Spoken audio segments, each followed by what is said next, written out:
Hey all, Lenny here, senior trader for P Capital Trading.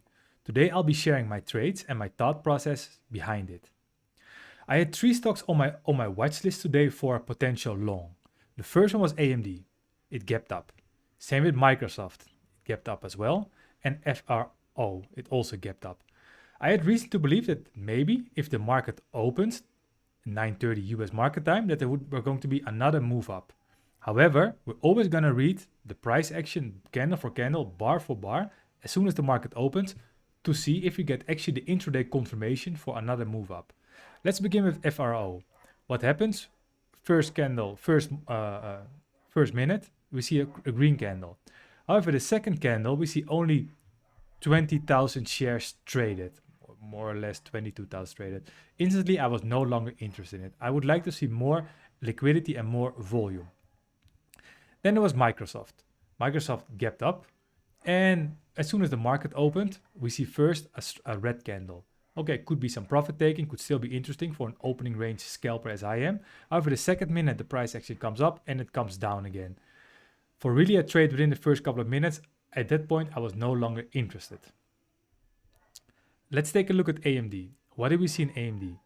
In AMD, we see the first 1 minute candle. We see a green strong candle. We also see 1.8 million shares traded in the first minute. That is really a lot.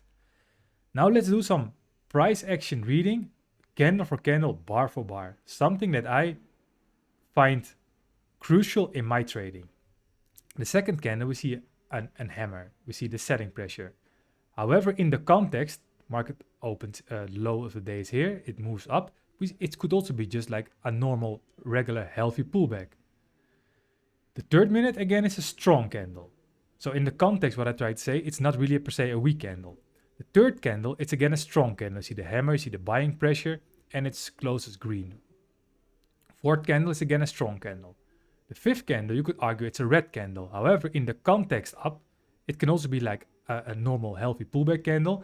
And of course, we also see the volume pretty low. So the volume price analysis, and I'm a very big advocate of volume price analysis, states that it's not per se dumping. Then we see another strong candle price that comes down, it comes up again. And another strong candle.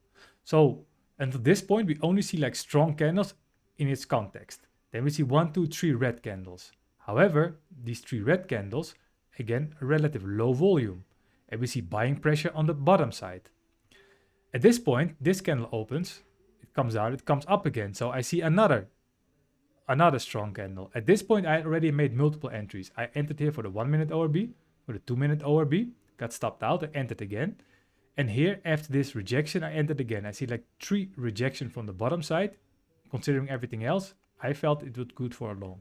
Here I added, and in this, actually I entered here for a full new position. I got stopped out for this entry, got stopped out here. Price action come down, comes up again.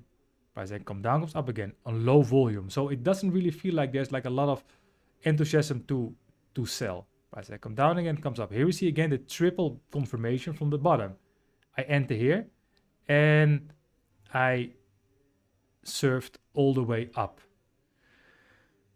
I think it's for opening range scalping. That's how what I like to do. I like to look at the daily chart, at the pre-market price action, and I like to do the candle reading bar for bar, candle for candle.